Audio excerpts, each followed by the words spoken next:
Bonjour et bienvenue à ce cours biblique présenté par l'Église chrétienne évangélique En Chemin.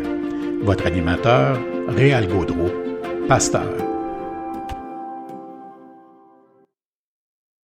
Bonne soirée à tous. Aujourd'hui, on est jeudi le 13 octobre de l'an 2022. Donc, ça me fait plaisir d'être une fois de plus avec vous pour la séance 4 de ce cours, de cette étude sur la prière. Donc, après avoir examiné le Notre Père de Matthieu 6 de différentes façons au cours des 2 dernières semaines, ce soir, on va s'intéresser à un autre texte très important, qui est Éphésiens chapitre 6. Il s'agit du texte qui parle du combat spirituel. Et pourquoi combat spirituel? Pourquoi dans une étude sur la prière? Parce que la raison est simple, et c'est le seul sujet ce soir à l'ordre du jour, le combat spirituel. Donc, la raison, c'est que on a souvent tendance, moi le premier, là, à penser que le combat spirituel se passe surtout dans la prière. Donc prier, c'est combattre. C'est pas tout à fait évident que l'Écriture soutient cette idée, bien que l'idée est souvent soutenue dans les ouvrages, dans les livres, notamment sur la prière. Maintenant, je suis pas en train de dire que la prière ne fait pas partie du combat spirituel, évidemment, là, c'est vraiment une arme extraordinaire, mais on va se rendre compte que dans l'Écriture, la prière, c'est plutôt quelque chose d'autre que ça. Donc, si vous voulez, on va commencer maintenant. Vous allez dans Éphésiens chapitre 6, les versets 10 à 12, c'est ces versets-là qu'on va voir ce soir, juste 3, et on va parler notamment du combat spirituel, mais également des ruses du diable. Il y a beaucoup à dire là-dessus, et ça vaut vraiment la peine de s'arrêter et comprendre qu'est-ce que peuvent bien être ces ruses, qu'est-ce qu'on peut imaginer, qu'est-ce que l'Écriture peut également en dire. Donc, si vous voulez bien, commençons aussitôt la lecture d'Éphésiens 6, versets 10 à 12, qui dit « Au reste, fortifiez-vous dans le Seigneur et par sa force toute puissante, revêtez-vous de toutes les armes de Dieu afin de pouvoir tenir ferme contre les ruses du diable. Car nous n'avons pas à lutter contre la chair et le sang, mais contre les dominations, contre les autorités, contre les princes de ce monde de ténèbres, contre les esprits méchants dans les lieux célestes. » Donc, à première vue, là, ce qu'on remarque du texte, c'est que nos ennemis, ce sont pas des personnes, ce sont pas des gens, c'est pas la chair et le sang, en d'autres mots. Il y a beaucoup plus redoutable que ça, même si des fois, les circonstances, le mal, les combats qu'on peut avoir nous semblent être avec des personnes, et c'est souvent comme ça que ça apparaît, puis c'est comme ça que c'est. Mais Paul nous dit oui, mais en même temps, le plus vaste et important combat se passe dans les lieux célestes. Maintenant, la question, c'est, on combat ça comment, ce lieu-là? Fait que pour certains, c'est chasser des démons au nom de Jésus. En fait, vous allez voir que Éphésiens 6 aborde pas le combat spirituel comme si on était dans un corps à corps avec des démons de cette façon-là. Je suis pas en train de dire que ça n'existe pas dans l'Écriture, là. On voit Jésus le faire, on voit l'apôtre Paul le faire, évidemment. Mais je suis en train de vous dire que la vaste partie du combat spirituel adresse une autre sorte de stratégie et d'armes. Et on va examiner ça ce soir, mais on va examiner ça également la semaine prochaine, parce que je crois que ça peut vraiment vous encourager dans votre marche avec Dieu, et ça peut également vous permettre, ou nous permettre, de replacer la prière dans son vrai contexte, là où elle est absolument utile. Donc, dans ces 3 premiers versets, dans les versets 10, 11 et 12 d'Éphésiens 6, il est clairement mentionné qu'il s'agit d'un combat spirituel contre des entités spirituelles et que pour être en mesure de tenir ferme contre elles, il faut se revêtir de quoi? De toutes les armes de Dieu. On va le dire un petit peu cette semaine, mais surtout la semaine prochaine. Il y a 6 pièces dans l'armure. On les regarde pas ce soir, mais la semaine prochaine. Mais aucune des 6 pièces de l'armure ne fait référence à la prière, mais à autre chose. Donc, c'est vraiment intéressant. Donc, pourquoi est-il question de combat spirituel contre les dominations, les autorités, les princes de ce monde de ténèbres, contre des esprits méchants et les lieux célestes? Pourquoi faut-il combattre ça?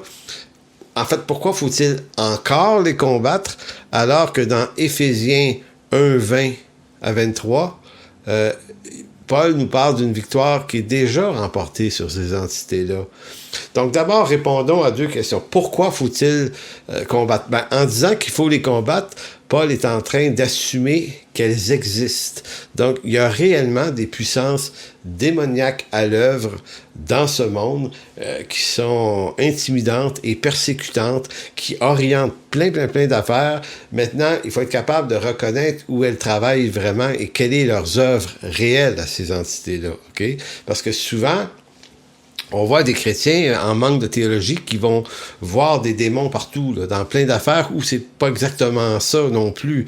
Donc, dès que quelque chose dans leur vie chrétienne ne fait pas leur affaire, ils voient là-dedans quelque chose de démoniaque, alors que bien souvent, c'est aussi Dieu qui nous met des barrages pour pas nous perdre. Hein? C'est aussi ça. Donc, c'est pas parce qu'on n'aime pas quelque chose qu'elle n'est pas de Dieu, et que quand on aime une chose, elle est forcément de Dieu. Ça peut être complètement le contraire. Le malin peut nous séduire avec des choses qui plaisent à notre cœur aussi, et Dieu, pour nous en détourner, peut faire arriver des événements qui nous apparaissent très négatifs. Donc, il faut user énormément de discernement par l'Écriture pour démêler la nature du combat vers lequel on est. L'autre point, c'est que si en Éphésiens 6, Paul dit qu'on doit combattre contre des dominations des autorités, des princes de ce monde de ténèbres et tout ça, donc il y a vraiment une activité là maintenant. Pourquoi en Éphésiens 1, il mentionne qu'elles ont déjà été défaites, ces entités-là. Il faut le remarquer, c'est la même lettre, c'est le même auteur, c'est Paul, mais c'est dans la même lettre, donc c'est dans le même jet d'écriture.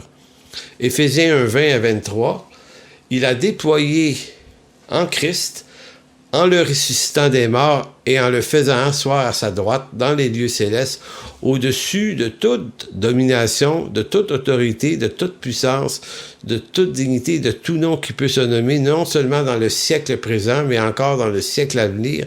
Il a tout mis sous ses pieds, il l'a donné pour chef suprême à l'Église, qui est son corps, la plénitude de celui qui remplit tout en tous.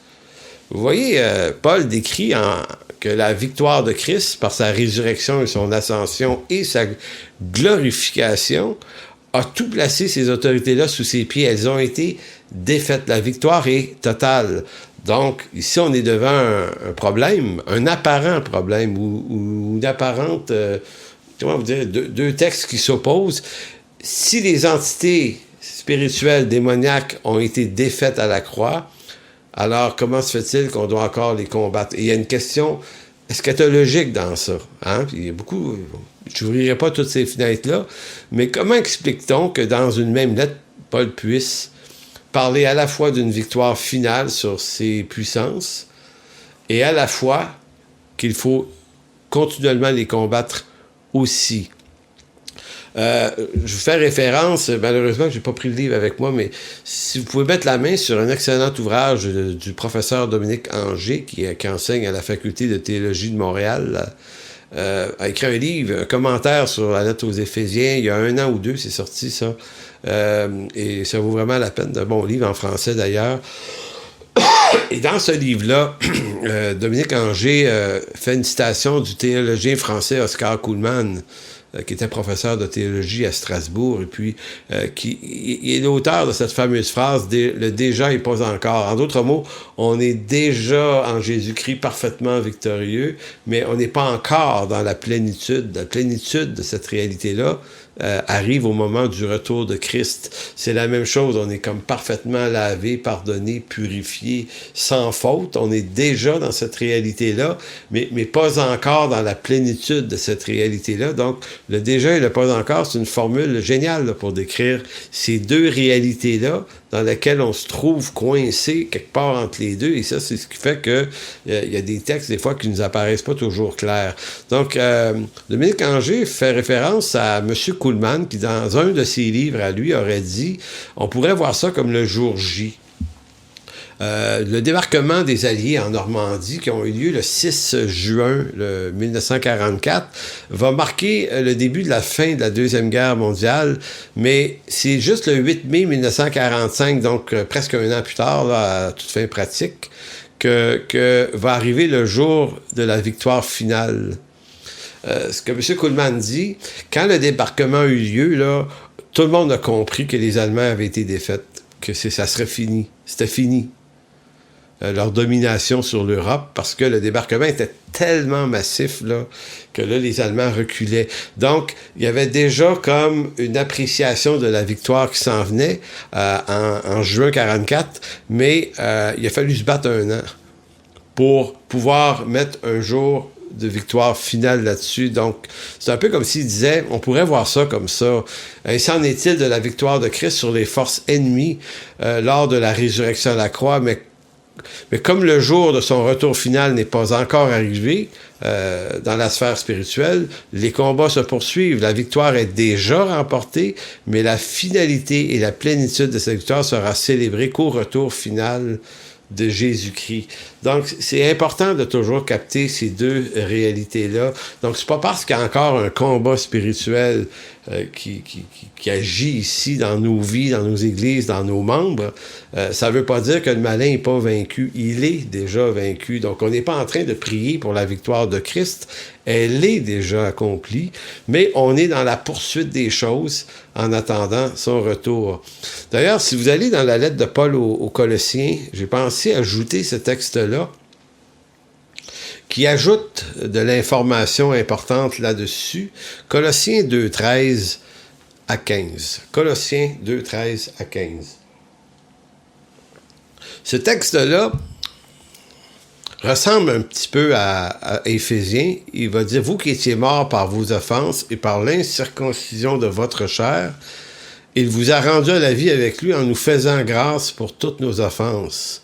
Il a effacé l'acte dont les ordonnances nous condamnaient et qui subsistait contre nous. Il l'a détruit en le clouant à la croix. Il a dépouillé les dominations, les autorités. Il les a livrées publiquement en spectacle en triomphant d'elles par la croix. Je ne sais pas si vous voyez l'image.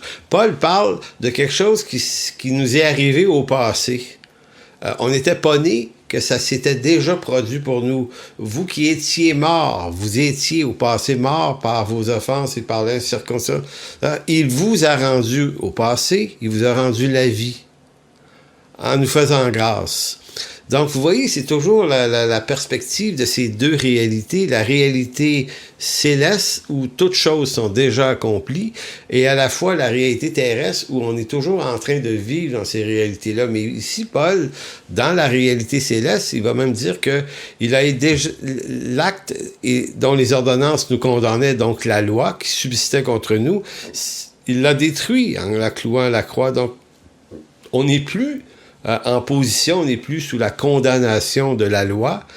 Déjà, on en a été débarrassé et on n'est plus soumis aux dominations et aux autorités. Il les a livrés en spectacle, un peu à la manière d'un combattant romain, un général romain qui arrivait à Rome avec ses conquêtes, souvent gardait les rois, gardait les princes ennemis. En vie, il les faisait parader dans les cirques à Rome devant le peuple pour montrer son triomphe et de voir les princes et les rois ou les chefs militaires ennemis enchaînés qui suivaient derrière. Vous voyez? Donc, Paul réutilise cette image des armées romaines, comme on le vivait. Donc, Christ a déjà dépouillé les dominations, il les a déjà livrées en spectacle. Donc, vous ne pouvez pas avoir un texte plus clair pour dire que la victoire sur les forces des ténèbres est déjà remportée. Maintenant, c'est une question de temps avant qu'on entre dans cette réalité-là. Donc, dans la perspective de notre position en Christ, Paul parle au passé de ce qui était jadis, mais de ce qui n'est plus maintenant. Nos offenses, que l'acte de condamnation ne sont plus là non plus, autant que les entités démoniaques ont été entièrement défaites. Donc, nous sommes aujourd'hui devant deux perspectives. C'est ça, la vie chrétienne. La première perspective, c'est que d'une part, le triomphe de la croix sur la puissance démoniaque est assuré. Et quoi qu'il arrive en cette vie, cette réalité est acquise et ne changera pas car elle fait partie des réalités acquises en Jésus-Christ pour les élus. En d'autres mots, votre futur est déjà écrit par un événement qui s'est passé dans le passé à la croix, dans lequel vous avez été placé. Donc, ça vous a donné un futur avec Dieu dans son royaume, et ça s'efface pas, cette affaire-là. Il y en a qui vont dire, tu peux le perdre. Mais en fait, tu peux pas perdre ce que tu n'as pas mérité. Tu peux pas démériter une grâce que tu n'as jamais méritée. On va dire, ouais, mais si tu as des péchés dans ta vie, on a tous des péchés dans nos vies. Maintenant, la seule chose qui fait qu'une personne n'entrerait pas dans la réalité de cette victoire au retour de Christ, c'est qu'elle n'aura jamais été sauvée. Mais ça, c'est une toute autre question. Bon, donc la première réalité, c'est que c'est déjà accompli. La deuxième, c'est que d'autre part, nous vivons présentement dans cette période de la fin des temps qui a commencé par la venue de loin de l'Éternel et qui se terminera ou culminera au moment de son retour final. Donc, c'est une autre réalité. On n'est pas en attente de la fin des temps, contrairement à ce que bien des eschatologiciens pensent ou disent. La fin des temps a commencé par la venue du loin de l'Éternel. Ça avait été prédit par Daniel. Il faut bien lire la lettre de Daniel, son livre, pour comprendre que tous les temps de Daniel étaient écrits en vertu et en fonction du loin de l'Éternel, Jésus-Christ, qui devait entrer à Jérusalem. Et ce Jésus est déjà venu, donc on n'attend pas qu'il revienne pour accomplir les temps de Daniel. Ils sont accomplis il y a 2000 ans. C'est pour ça que les apôtres se considéraient eux-mêmes, dans plusieurs textes du Nouveau Testament, ils se disent comme faisant partie, comme étant arrivés à la fin des temps. Mais pour eux, fin des temps ne veut pas dire la fin du monde. Ça veut dire les fins des temps qui étaient prophétisé pour la venue du loin de l'Éternel. Maintenant, la fin des temps est arrivée quand Jésus est arrivé. Et là, on est dans cette période-là qu'on appelle fin des temps, qui dure le temps que Dieu voudra bien entre première venue, deuxième venue. Et à la deuxième venue, toutes les victoires remportées lors de sa première venue à la croix vont entrer dans la réalité. Et tous ceux qui ont été placés en Jésus-Christ vont dans la réalité du retour futur de Jésus-Christ régner avec lui pour toujours, c'est ça. Donc cela veut dire que le triomphe de Christ sur les forces du mal est déjà réalisé, mais que la plénitude de cette réalité se produira à son dernier retour. Nous appartenons donc à deux réalités et il faut apprendre à vivre dans cette réalité-là. Donc à la fois on est victorieux, à la fois, on combat. Vous savez, l'image qui me vient, là, c'est un peu parce que, vous le savez, là, il y a un combat, puis on perd des batailles, hein. Je veux dire, souvent, là, on se fait avoir, on rentre dans les ruses, les pièges du malin. Donc, on a des défaites. Donc, dans ce combat, nous perdons des batailles, mais ce qui est sûr et ce qui est surtout certain, c'est qu'au-delà des défaites, c'est que la victoire finale est déjà connue. C'est bizarre. Bon, on est en train de jouer ou de participer à un match de hockey ou de foot ou un match de sport de n'importe quel. Et même si on a l'impression qu'on tire de l'arrière, on continue à jouer pareil parce qu'on est appelé à jouer. Mais à la fois, on sait qu'on va gagner.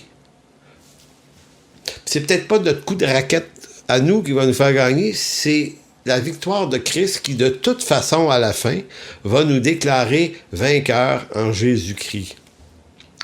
Dans ce texte-là, je relis les versets 10 et 11 d'Éphésiens 6. « Au reste, frères, fortifiez-vous dans le Seigneur et par sa force toute puissante, revêtez-vous de toutes les armes de Dieu pour pouvoir tenir ferme contre les ruses du diable. » D'abord, le « fortifiez-vous », là, en dynamos veut dire « ajouter de la force ». Dynamis, c'est du pouvoir. En dynamis, c'est ajouter du pouvoir. Donc, fortifiez-vous, mais allez pas chercher vos forces en vous-même, mais dans le Seigneur, par sa force toute puissante. Ça, c'est intéressant parce qu'on va toujours se dire, mais comment on fait ça? C'est comment je vais chercher ça? Comment je fais mienne cette puissance? Comment j'arrive à maîtriser... On va voir un peu ce soir, mais on va voir aussi, surtout la semaine prochaine, certains éléments là-dessus. Et pour ce faire, il va dire « revêtez-vous hein? ». C'est le côté pratique. Comment on se fortifie dans le Seigneur? Ben, en se revêtant de toutes les armes de Dieu qui vont nous permettre de tenir ferme. Tenir ferme, c'est hystémie. C'est-à-dire être capable de tenir en place, de ne pas être emporté. Comme Éphésiens 4 va dire être emporté par à tout vent de doctrine, par les tromperies des hommes. Alors, on est appelé à tenir en place contre quoi, dit-il ici, contre les ruses du diable. C'est comme si Paul disait que notre réalité terrestre et humaine, où il nous faut combattre, n'est pas pour autant séparée de la réalité du triomphe de Christ dans les cieux. Autrement dit, notre force pour combattre en ce moment, il dit, tu sais, de fortifiez-vous puis de combattre, mais notre vitalité au combat ne vient pas de notre capacité à résister nous-mêmes, mais elle vient de la toute-puissance de la victoire de Christ. Donc, au verset 19, retournez dans Éphésiens 1, 19. Vous allez voir que l'apôtre Paul avait déjà aussi parlé de ça. Donc, le chapitre 1 ouvre la porte à des questions d'ordre démoniaque et la victoire de Christ. Et la lettre de Paul, au chapitre 6, culmine encore là-dessus. Donc, au chapitre 1, c'est la victoire déjà assurée. Puis au chapitre 6, c'est le combat à continuer. Mais au chapitre 1, verset 19, il dit « Et quelle est envers nous qui croyons, l'infinie grandeur de sa puissance se manifestant avec l'efficacité par la vertu de sa force, qu'il a déployée en Jésus-Christ en le ressuscitant des morts et en le faisant asseoir à sa droite dans les lieux célestes. » Donc, vous voyez, pour prendre le combat tel qu'il est dans Éphésiens 6, il faut avoir bien compris ce qui nous a été donné et annoncé dans Éphésiens 1, 19 et 20. Donc, pour traduire ça de façon pratique, il faut seulement comprendre que nous n'avons pas affronté des puissances démoniaques dans un espèce de corps à corps en prière, puis dire au bout de tant d'heures de prière, on les a vaincus. Je suis pas en train de dire qu'il faut pas prier, mais c'est pas exactement dans Éphésiens 6 ce que Paul a l'intention de nous dire. Les armes sont pas tellement la prière, mais autre chose. Donc, on peut pas les affronter dans un corps à corps jusqu'à ce qu'on soit parvenu, disons, à les terrasser. Ça veut simplement dire que puisque ces puissances sont déjà terrassées, notre combat contre les attaques et les accusations du malin consiste à s'en remettre à un avocat auprès du Père. C'est notre victoire, là, s'appuyer sur Christ, là, se saisir de sa toute-puissance dans le combat, ça signifie avoir recours à lui. C'est lui. Donc, 1 Jean, chapitre 2, 1 Jean 2.1, très beau texte. 1 Jean 2.1, c'est les gens qui parlent en disant « Mes petits-enfants, je vous écris ces choses afin que vous ne péchiez point. » Mais si quelqu'un a péché, donc séduit, une ruse du diable, il dit « Nous avons un avocat auprès du Père, Jésus-Christ le juste. » Donc, Jean, là, c'est comme « Hey, t'as un avocat, t'as le meilleur des avocats. Fait que quoi qu'il t'arrive, tu vas aller voir ton avocat, puis il va te défendre auprès du Père. » C'est assez simple. En d'autres mots, j'ai la victoire ici, c'est pas tellement parce que j'ai passé 2-3 heures en prière, c'est parce que je suis allé demander pardon. J'ai demandé à mon avocat de présenter ma plaidoirie d'innocence. Puisque Christ est mort pour moi, ben, je suis donc absous du péché. J'ai un avocat. Paul va dire un peu quelque chose de semblable dans Romains 8, 31, 34, et on va voir à quel point tout se tient. Hein? Romains 8, 31, 34 dit « Que dirons-nous donc à l'égard de ces choses? Mais si Dieu est pour nous, qui sera contre nous? Lui qui n'a point épargné son propre fils, mais qui l'a livré pour nous tous, comment ne nous donnera-t-il pas aussi toutes choses avec lui? Qui accusera les élus de Dieu? Ben, le malin. Les démons, les principautés vont faire ça. Qui accusera, d'autres mots, qui arriverait vraiment à les accuser et à les rendre condamnables? Il dit, c'est Dieu qui justifie. Qui les condamnera? Christ est mort et bien plus, il est ressuscité, il est à la droite de Dieu. Il intercède, il plaide pour nous. Donc, vous voyez que notre victoire sur les puissances, c'est pas dans un corps à corps, c'est pas en termes d'heures de prière ou de puissance ou de décibels à crier nos prières à Dieu, c'est pas strictement ça. Mais je suis pas en train de dire qu'il faut pas prier, là.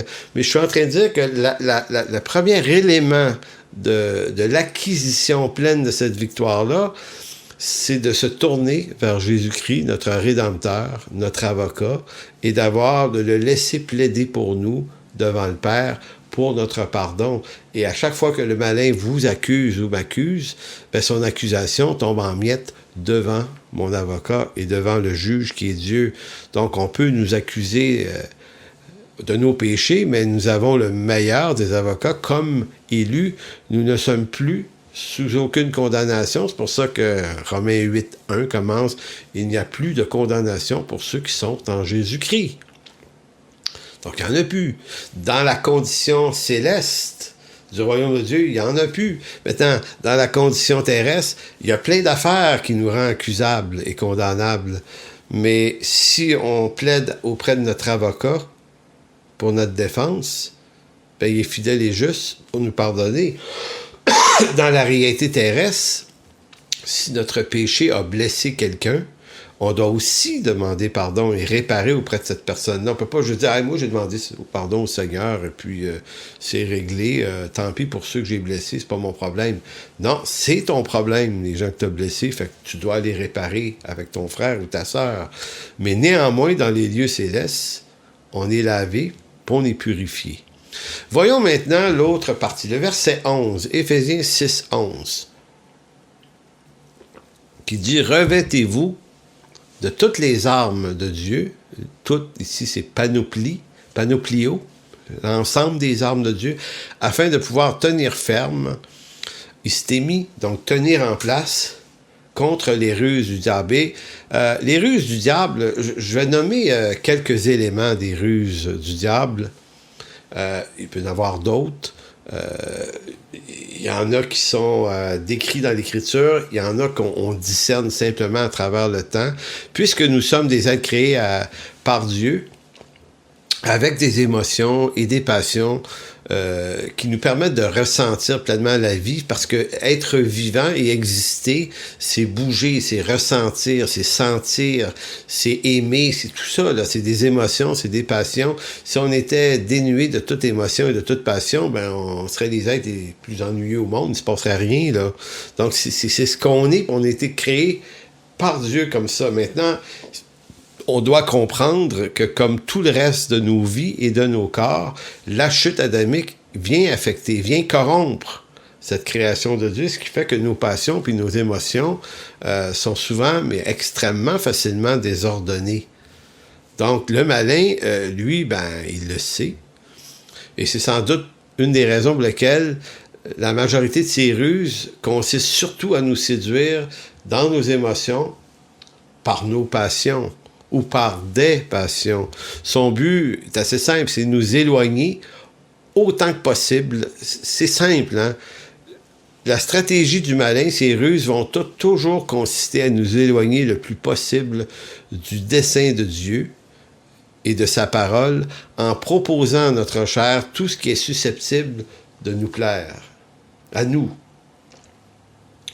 Donc, le malin ne nous séduira pas nécessairement en nous attirant à des messes noires, à des sacrifices humains, des trucs de même. Il y a peut-être des gens démoniaques qui font ça, mais si pour certains, la ruse du diable, c'est les faire chuter dans des grossièretés morales, pour d'autres, ça peut être des trucs en apparence, des projets même spirituels. En d'autres mots, les ruses du malin, puisqu'il est rusé, là, vont probablement et généralement s'ajuster à la personne qu'on est, au type de personne qu'on est, aux choses qu'on déteste ou aux choses qu'on aime. En d'autres mots, il suffit juste de mettre de l'énergie dans le mouvement de ce qui est déjà présent dans nos cœurs et c'est très, très, très, très, très facile de nous attirer dans des pièges qui correspondent à nos passions, à nos émotions.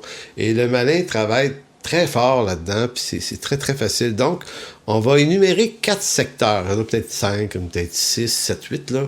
Mais j'en énumère seulement 4 ici pour montrer comment on peut quand même discerner l'œuvre et les ruses du malin. D'abord, 1, le péché. 2, les causes personnelles et passionnelles. 3, la normalisation et acceptabilité sociale. Et 4, les projets spirituels. Donc, vous allez dire, OK, le malin, il s'intéresse à ça. Oui, et voici comment. D'abord, ruse du diable consiste à nous... qui peut vraiment la plus facile, au fond, à décrire et à discerner, c'est que le malin nous fait chuter dans nos faiblesses morales. Voler, mentir, convoiter, nommer-les. J'ai pas besoin d'en parler longtemps, c'est le bout de l'affaire qu'on connaît le mieux. Donc, le malin va nous amener dans toutes sortes de tentations. Et toutes ces tentations-là ont pour but de détruire quelque chose, d'affecter notre relation avec Dieu, peut-être, pas peut-être, certainement, d'affecter notre relation avec les autres, de nous éloigner de Dieu, de nous éloigner de son Église. Voyez-vous, le péché, c'est ce que ça fait. Littéralement, ça nous détruit, mais ça détruit autour de nous. Maintenant, j'en dis pas plus là-dessus parce que on sait tous ça. Maintenant, il y a d'autres affaires qui sont plus subtiles, qui sont moins évidentes et qui pourtant sont tout autant des séductions. Bon, il arrive qu'on se mette à combattre pour des causes sociales. Vous allez dire, oui. Regardez bien, si je décris cette affaire-là, c'est parce que c'est la chose qui m'est arrivée. Je vais vous en témoigner un peu là ce soir. Comment moi, je me suis fait pogner dans quelque chose. J'ai perdu 5-6 ans de ma vie chrétienne à combattre une affaire. Finalement, au bout de l'affaire, ça l'a nourri ma colère, mes frustrations contre tout le monde, le gouvernement, le monde et les chrétiens, les égliteurs, j'haïssais tout le monde à la fin. Et il a fallu que je me rende compte que la cause sociale en question qui me paraissait juste, au fond, aujourd'hui, je la décris comme le malin par ruse, m'a attiré vers quelque chose qu'il savait être glissante pour moi, qu'il savait être appétissante. Moi, j'aime ça, ce genre de sujet-là. Donc, c'était toute la question du cours éthique et culture religieuse en 2008. Donc, mais juste avant de vous parler de mon témoignage, je vais juste vous décrire le point. Il arrive qu'on se mette à combattre pour des causes sociales qui nous entraînent dans des spirales de colère et d'amertume sans fin. La question n'est pas tant de savoir si ces causes sont justes ou non, mais plutôt si elles sont la volonté de Dieu pour nous. Parce que ça peut être la volonté de Dieu qu'on s'intéresse à des questions politiques et sociales. La question, c'est est-ce que, parce que des causes, on doit tous s'impliquer dans ça, ou est-ce qu'il n'y a pas un appel à ça? Ça, c'est une autre question. Ce qui permet aux malins de nous égarer dans ces choses est l'étincelle qui anime notre colère dans une cause, parce que cette cause a quelque chose à voir avec notre passé. Une expérience douloureuse ou une expérience blessante du passé ou quelque chose tout simplement qui soulève notre intérêt passionnel pour les questions publiques. Donc, vous remarquerez que si vous vous impliquez dans une affaire qui est en lien avec une blessure du passé, vous risquez d'être des mauvais porte-parole. En fait, en apparence, des bons porte-parole, mais si vous voyez à un moment donné que la cause vous anime dans des colères et des amertumes, retirez-vous de là, vous n'êtes pas le bon porte-parole. Quand on entre là-dedans, on se sent investi d'une mission à combattre, de régler des comptes, de défendre, à la limite, on dit la veuve et l'orphelin, de militer pour la justice. On est capable de rendre spirituelles des causes. En d'autres mots, de leur donner une apparence, un make-up biblique et spirituel, parce qu'on dit c'est tellement important. Et là, on cherche dans l'Écriture ce qui pourrait faire en sorte que ça justifie qu'on entre dans ce combat-là. Écoutez, c'est extrêmement subtil et ça fonctionne parce que la cause en question qu'on adopte nous semble juste à nos yeux. C'est comme si, automatiquement, ils voient un signe de Dieu pour s'y mettre à fond. Parce que le sentiment qu'on en retire, l'émotion, produit l'effet suivant, c'est qu'on se sent utile. Et là, on sent qu'on combat quelque chose. On a l'impression qu'on va changer des choses, puis que là, on se sent vivant. Et ça, après bonne séduction, parce que pendant qu'on est en train de faire ça, la plupart du temps, on se rend pas compte qu'on s'est éloigné du Seigneur, de sa parole, de son Église, de son peuple. On a mis ça de côté un peu. Et mon témoignage à moi, c'est qu'en 2008, quand le cours éthique et culture religieuse s'est implanté au Québec, j'étais contre et je suis toujours contre. Sauf que le problème, je me suis embarqué là-dedans. J'ai comme été happé par cette cause. Et j'y ai investi 5 à 6 ans de ma vie pour me battre contre ça. J'ai fait partie de toutes sortes de comités. J'ai organisé des marches à Québec au Parlement. Il y en a qui me connaissent, qui étaient là. J'en parlais tout le temps. J'en parlais à tout le monde. Et je ne pensais qu'à ça. Je rêvais à ça. J'ai des cartons, je les ai jetés dernièrement, mais j'avais des boîtes de carton là, pour serrer des documents. J'en avais 12. J'ai imprimé 12 boîtes de documents. J'ai lu des dizaines de milliers de pages et d'articles et de livres. J'ai acheté plein de trucs. Je suis très, très intense. Donc, je me suis tellement mis dans ça. J'étais pasteur d'une église. Mais mon vrai combat, c'était surtout ça. Donc, je préparais un message, j'allais donner ça le dimanche, puis le reste de la semaine, j'étais dans l'autre combat. Vous savez, pendant tout ce temps, je réalisais pas les dommages que je causais autour de moi, que je causais en moi. On se retrouve, je dirais, aveuglé par des passions qui nous dévorent. Parce que quand on fait ça, on se sent vivant et utile. On a l'impression qu'on fait avancer des affaires. Maintenant, pourquoi je dis que c'est une séduction? Parce que pour moi, c'est éthique et culture religieuse. Pour vous, ça peut être X, Y, autre chose. Mais la meilleure manière de savoir qu'est-ce qui se passe exactement, là, où est-ce qu'on est rendu dans cette affaire-là, c'est simplement se comparer au baromètre du fruit de l'esprit. Est-ce que ce que ça produit dans notre vie, est-ce que c'est le fruit? L'amour, la paix, la patience, la maîtrise de soi. Est-ce que c'est... Parce que c'est ça que la vie chrétienne, c'est ça que l'Esprit Saint produit en nous.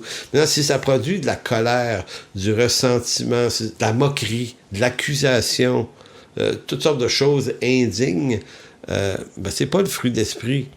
C'est pour ça qu'un jour, j'ai pris conscience qu'au-delà de la justesse, parce qu'elle était juste la cause, mais au-delà de la justesse de la cause, j'ai pas pris soin de mon âme, puis c'est la colère et le ressentiment qui m'ont envahi quand envahissait tous les espaces de ma personne. Donc la colère, nous dit la parole, n'accomplit pas la volonté de Dieu. Dans Jacques chapitre 1, verset 19, Jacques 1, 19, « Sachez-le bien, mes frères, chassez-le, mes frères bien-aimés, ainsi que tout homme soit prompt à écouter, lent à parler, lent à se mettre en colère, car la colère n'accomplit pas la justice de Dieu.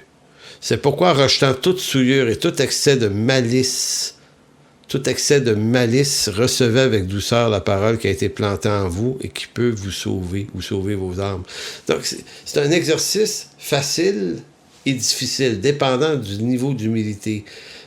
Si on n'est pas capable d'examiner nos propres cœurs et se rendre compte que la circonstance ou les circonstances dans lesquelles ça nous plonge, notamment, là, si à un moment donné, tout le monde nous évite, là, puis on se retrouve isolé, là, généralement, ce qu'on va faire, on va se victimiser, on va dire les gens sont pas gentils.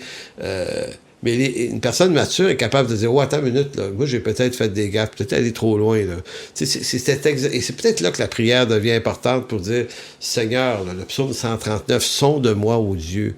Regarde si je suis sur une mauvaise voie. » Mais si on n'est pas capable de faire cet exercice-là, ce genre de passion dévorante dans des causes, c'est comme une spirale qui nous entraîne vers le fond. Et spirituellement, on finit par s'éteindre. Moi, je peux juste rendre grâce au Seigneur qu'à un moment donné, couple de lumières qui se sont allumées. J'ai trouvé ça très difficile de me détourner de la cause parce que j'avais tellement mis de passion dans ça que c'était devenu un plaisir de me battre là-dedans. Mais à un moment donné, il a fallu que je m'expose à l'Écriture, puis que je revienne à l'Écriture, puis que je laisse l'Écriture rééclairer mon entendement, me réouvrir les yeux sur ce que j'étais en train de perdre. Donc, j'ai dû me repentir de cette attitude et retrouver ma paix parce que j'étais consumé par cette cause. Et c'est pour ça que je peux dire aujourd'hui, je pense, quand on parle des ruses du diable, ça en est une. Le malin, je considère aujourd'hui, a réussi à me voler probablement 5 années de ma vie. Et ces 5 années-là, je les ai perdues. Il est trop tard, je les retrouverai pas. Mais c'est pas grave. Il reste plein d'autres années encore. Maintenant, l'idée, c'est faut que je sorte de cette spirale et je réutilise les années que Dieu me donne de façon utile. J'en profite pour dire que j'ai vu à peu près la même chose se produire pendant la pandémie de COVID-19. J'ai vu plein de gens autour de moi, des amis notamment, mais d'autres que je connais pas, qui se sont laissés gagner à cette cause ou contre cette affaire de la COVID-19 au nom de toutes sortes d'égarements potentiels qui étaient des causes de justice et de liberté. Il y avait peut-être des choses à débattre, effectivement, mais quand on voit les gens rentrer là, dans un discours, puis de devenir extrêmement intense, là, puis de devenir cinglant, moqueur, accusateur, on devrait tout de suite le voir. On devrait même s'avertir mutuellement de dire « Regarde où ce que tu es rendu, là. Regarde ce que ça produit dans ta vie. C'est pas le fruit de Dieu. » Donc, c'est comme ça que le malin arrive à nous sortir de la course pour l'Évangile par ses ruses, en nous orientant vers des causes qui nous donnent le sentiment d'exister, parce qu'on défend quelque chose qui paraît juste. Là, on n'est pas en train de défendre des péchés, on défend des affaires justes, en tout cas, ce qui nous apparaît juste. Et là, puisqu'elle nous apparaît juste, on dit, elle est donc de Dieu. Puis si elle est donc de Dieu, je trouvais des versets pour être capable de padder mon affaire. Mais en réalité, on reconnaît l'arbre à ses fruits. C'est Jésus qui l'a dit. On reconnaît toujours un arbre à ses fruits.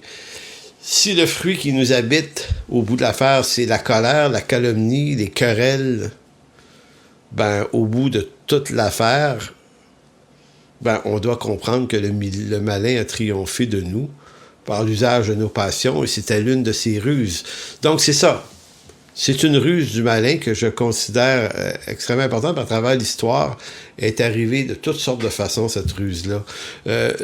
Normalisation et acceptabilité sociale. Je vous dirais qu'ici, il y a un combat spirituel très, très important en ce moment. Il est déjà là. Mais on est à l'aube d'une persécution qui va probablement venir de cette direction-là par le malin et ses ruses encore.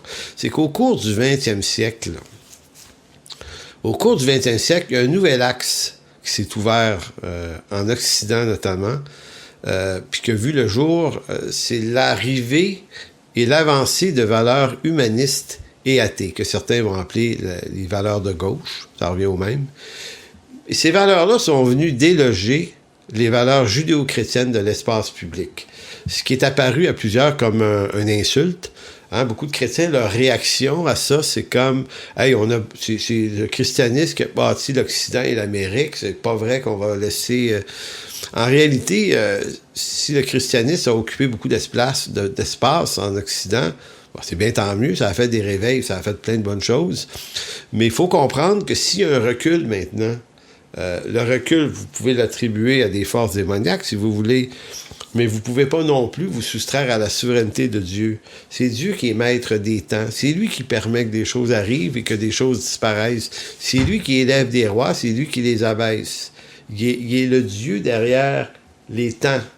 Donc, plutôt que de combattre contre ce qui est en train de se passer, faut peut-être, comme Paul dit, on n'a pas à lutter contre la chair et le sang, donc des personnes, mais contre des entités spirituelles dans les lieux célestes. Hein, faut revoir le combat dans le bon angle. Donc, il y a ces valeurs-là qui se sont imposées au plus grand nombre.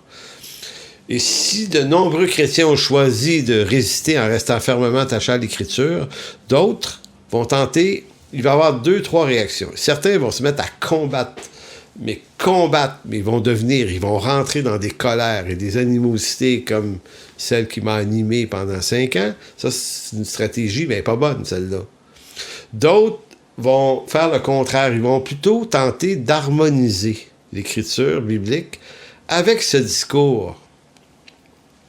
C'est pour ça qu'on parle d'acceptabilité sociale, cette expression fréquente, c'est-à-dire que comment on rend socialement acceptable des choses. Comment on pousse des choses à devenir acceptées de tous. Maintenant, on fait ça aussi, malheureusement, les chrétiens, puis moi, je pense que c'est un piège. En d'autres mots, l'Écriture déclare un certain nombre de choses avec énormément de clarté et de lucidité. Et nous, on est confrontés à ce monde qui occupe tout l'espace de l'éducation et l'espace médiatique au complet, philosophique aussi. Puis là, on se dit, OK, qu'est-ce qu'on fait? Si on pense pas comme eux, on va être rejeté d'eux, on va être persécuté.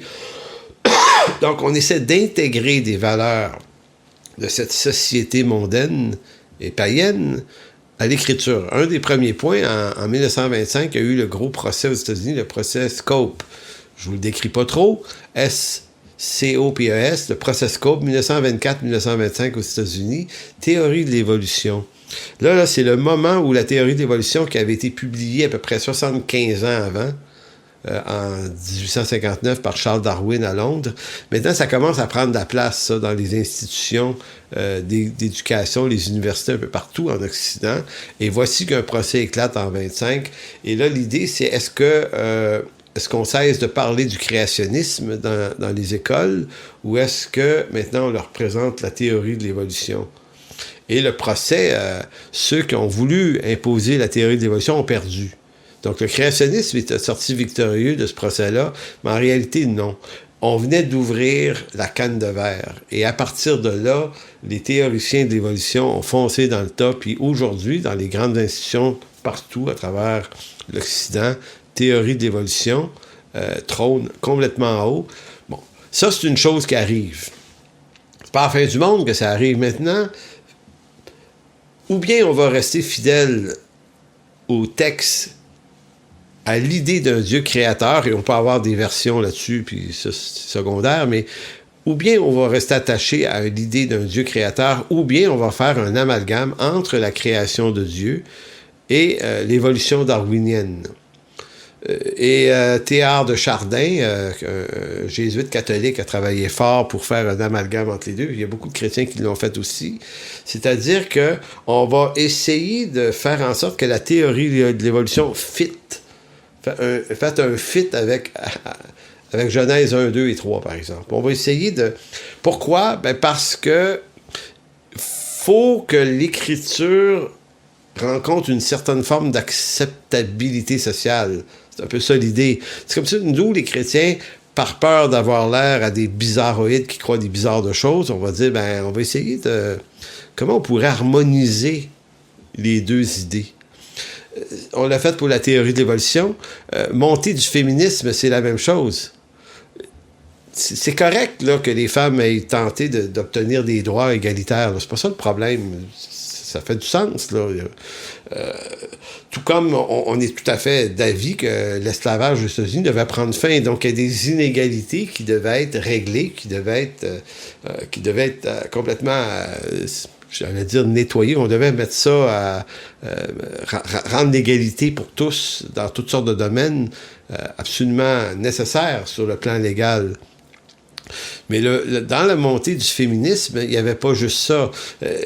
C'est que l'élan de la chose dépasse la chose, qui fait qu'à un moment donné, dans beaucoup d'églises, surtout dans les milieux charismatiques, mais beaucoup dans les milieux libéraux, on assiste à la féminisation du ministère pastoral.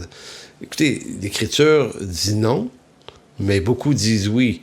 Maintenant, ils vont trafiquer des textes pour arriver à finir par le faire dire, mais écoutez, c'est des causes que certains défendent aujourd'hui, mais encore là, c'est une forme d'harmonisation des valeurs sociales avec les valeurs bibliques. C'est l'acceptabilité. Il faut que l'Église elle se range du côté des valeurs du monde qui considèrent cette égalité-là comme présente partout, homme-femme. Puis on est d'accord avec l'égalité homme-femme, c'est pas ça qui est contesté ici, mais sauf que l'Écriture, si elle dit non au ministère pastoral des femmes, ben, si on ouvre la porte à cette affaire-là, puis on se dit « Ah, mais c'est juste un détail, c'est pas bien grave. » Ben, c'est parce que si tu ouvres la porte là-dessus, tu vas l'ouvrir sur plein d'autres choses. Puis après ça, tu vas tomber dans la théologie libérale, c'est-à-dire que c'est l'Écriture avec les valeurs du siècle présent.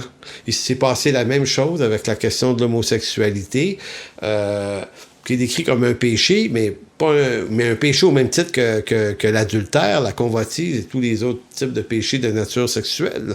Pas en train de dire que ça c'est un péché qui nécessite la repentance comme plein d'autres, et il ne faut pas cibler l'homosexualité de manière homophobe, mais en même temps, la vérité, c'est que ça reste un péché quand même, un interdit de Dieu. Maintenant, le discours d'harmonisation et d'acceptabilité sociale consiste à dire, ben le péché, c'est pas tant l'homosexualité que l'immoralité sexuelle. Donc, vous savez, on dit, c'est une question d'immoralité. Donc, si des gens ne sont pas vraiment dans l'immoralité, dans l'indécence, dans la tromperie, peu importe leur orientation sexuelle, ça devient de Dieu. C'est subtil, Mais non, l'Écriture vous amène pas là. Vous ne pouvez pas amener l'Écriture à cet endroit-là non plus. Vous avez la même dimension que le salut universel. L'idée que des gens pourraient aller passer une éternité dans un lac de feu, des peines éternelles, qui déplaît à beaucoup de gens dans notre réalité actuelle, dans le monde actuel, je trouve ça complètement inacceptable que Dieu d'amour puisse permettre telle chose. Ben, encore là, on va twister l'Écriture, on va trouver des textes qui suffisent à faire dire, ben, finalement, au bout du compte, l'amour de Dieu va triompher du jugement final. Fait qu'il n'y aura pas de personne qui va aller dans une éternité sans Dieu. Et là, je comprends, moi, l'émotion est difficile à avaler, cette émotion-là, mais en même temps, le problème, c'est que l'Écriture dit le contraire. Elle dit qu'il va y avoir une perdition éternelle. Donc, je suis en train de dire que ruse du diable, ça rime aussi avec harmonisation, acceptabilité sociale sur certaines questions, et rendu là, ben, il faut tenir à l'Écriture. Donc, c'est pour ça qu'on s'encourage, et je vous encourage beaucoup, à avoir des bonnes formations bibliques. Parce que c'est l'Écriture là, qui va devenir le socle de votre combat spirituel. Et quand on va parler du combat spirituel d'Éphésiens 6 plus en profondeur la semaine prochaine, on va se rendre compte à quel point l'Écriture est au cœur du combat. C'est-à-dire être saisi, nourri, groundé dans l'Écriture profondément, parce que les ruses du diable, c'est ce qu'elle veut attaquer, c'est-à-dire la pleine inspiration de l'Écriture. L'Écriture, le ciel et la terre vont passer, mais ma parole demeure. Donc, ça va être difficile de rester attaché à la parole quand nous, comme croyants, à cause qu'on va adhérer à la parole, on va passer pour des gens qui haïssent cette humanité, qui haïssent tout le monde. On va se faire traiter de tous les noms, là, de misogynes, d'homophobes et de plein d'affaires de même. En réalité, on aura juste choisi de rester fidèle à l'Écriture. Je vous dis, c'est le combat, ça, qui s'en vient. C'est la persécution, elle va passer à travers ce genre de valeurs-là, et tous les chrétiens qui ne veulent pas être sérieux dans la fermeté avec l'Évangile, vont se faire emporter par un courant là-dedans. Puis dans les prochaines années, je ne suis pas sûr que ça va aller bien pour la plupart des églises. La quatrième séduction et la dernière, celle-ci, j'y accorde moins d'espace ici, c'est les projets spirituels. Je pense que le malin est tout à fait capable de nous inviter à vouloir passionnément répondre à un appel qui n'est pas le nôtre. J'ai vu ça une couple de fois où des gens désirent être pasteurs. Tu sais, pasteur étant la posture convoitée, on veut être pasteur à tout prix, on veut enseigner, on veut être ancien, on veut être quelque chose, là, on veut être une reconnaissance. Et là, on convoite cette chose-là, puis on la veut, puis on se la fait à la place. Et là, on se dit, ben, c'est de Dieu, parce que il me semble que j'ai des attitudes pour ça, fait que il me semble que c'est ma place, puis là, on se met dans des tourments avec son Église sur des histoires de même. Je pense, et c'est ce que j'ai appliqué à ma vie, c'est que si on a un appel de Dieu sur sa vie, on doit garder ça silencieusement entre Dieu et nous. Et laisser Dieu le faire arriver. Et si la chose n'arrive pas, c'est que c'était pas notre appel. Donc ici, il y a une foi virile qui est importante. Écoutez, pour vous donner rapidement mon témoignage, moi, la journée de mon salut, en 1983, une vieille dame, Mme Ness Wilson, qui ne me connaissait pas, qui ne m'avait jamais vu, me dit, toi, un jour, tu vas être pasteur. Évidemment, j'ai rigolé, parce que moi, voyons donc, je ne savais même pas ce que c'était. Un pasteur, c'est la première fois que j'allais dans une église. Et l'image que j'avais n'était pas nette. Maintenant, quelques années plus tard, en lisant la parole, quelque chose est venu. Un texte de l'Évangile, puis ça s'est éclairci. C'est comme ce texte-là, j'avais l'impression qu'il y avait un highlight dessus qui me disait tu vas être un enseignant, toi, plus tard, un pasteur. Et moi, ce que j'ai fait, je n'ai parlé à personne à l'époque. J'ai gardé ça bien mort. Puis je suis allé devant Dieu, je dis, Seigneur, si c'est ça mon appel, je veux pas travailler à le faire arriver. Je vais me mettre sérieusement à l'étude de l'Écriture, néanmoins, parce que c'est ça que ça prend. Mais la question de qu'est-ce qui est ma vocation, je vais garder ça tranquille. Et on verra. Et quand j'ai reçu ce texte-là dans mes lectures un matin, dans les journées qui ont suivi à l'église, quelqu'un a sorti le même texte. Dans une étude biblique du matin, là, j'ai été surpris. J'ai dit, hey, wow, Seigneur, tu me reparles de ce texte-là 2 jours plus tard. Et le week-end suivant, j'amenais des étudiants aux États-Unis et des gens que je connaissais qui déménageaient aux États-Unis pour aller étudier dans un collège là-bas. Moi, j'avais une vanne. Je suis allé les reconduire avec leurs affaires. Et il y a une église là-bas. Je m'assois dans cette église-là le dimanche matin. On prêche encore sur ce fameux texte. Donc, 3 fois dans la même semaine, quand je suis sorti de là, je dis, Seigneur, je pense que c'est ça mon appel. Tu veux que je sois un jour un ouvrier, un pasteur, un enseignant, on verra. Et en 1988, 5 ans plus tard, les anciens d'église m'ont invité à entrer dans l'ordination pastorale. C'est ce qui est arrivé. Je ne l'ai pas demandé à personne. C'est arrivé. Donc, pour moi, là, si on veut rentrer dans notre appel, des fois, il faut faire attention de ne pas être en train de défoncer des portes, puis de le vouloir à tout prix, puis de le quémander. Si on va être sûr, sûr qu'on est dans la bonne chaise, laissons Dieu nous y amener dans cette chaise-là devant tout le monde. C'est lui qui va le faire. Donc, le malin, je pense, alimente nos convoitises, notre quête de vouloir devenir quelqu'un de reconnu dans l'Église par l'exercice d'un ministère public. Et il y a des gens qui sont appelés à ça, que ce soit pasteur ancien, diacre, chantre ou autre, conférencier, plein de choses, là.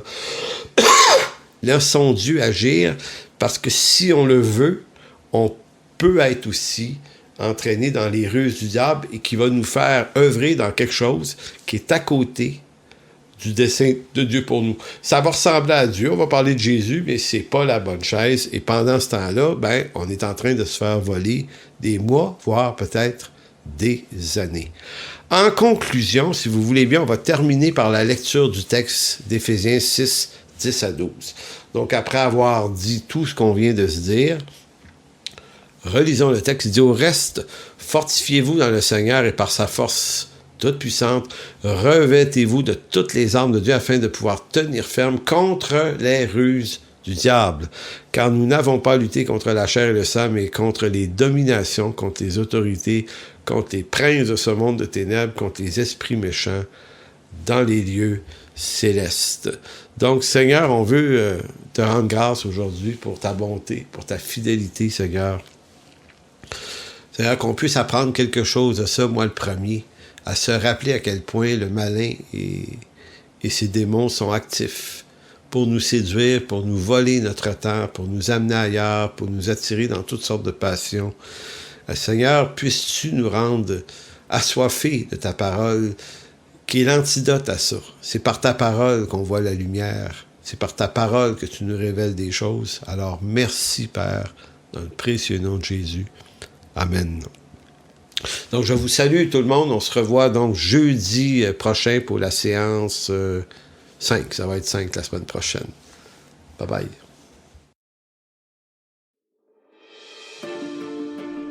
Pour toute information, n'hésitez pas à communiquer avec nous à info@église-en-chemin.com.